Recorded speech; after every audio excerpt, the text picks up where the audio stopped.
మేము కూడా అందరం కూడా చూసినాం సార్ మీ సమక్షంలో.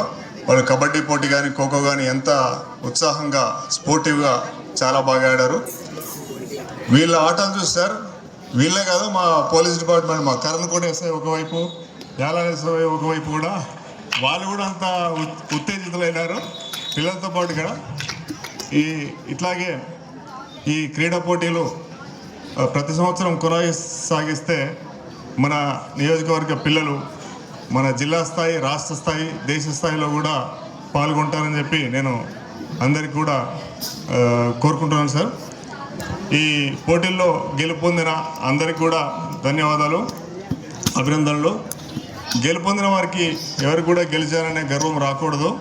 అదే నెక్స్ట్ పై స్థాయిలో, జిల్లా స్థాయిలో, రాష్ట్ర స్థాయిలో ఎలా ఆడాలి అని చెప్పి తెలుసుకోవాలి. అట్లాగే ఓడిపోయిన వాళ్ళు ఎవరు కూడా కుంగిపోవాల్సిన పని లేదు.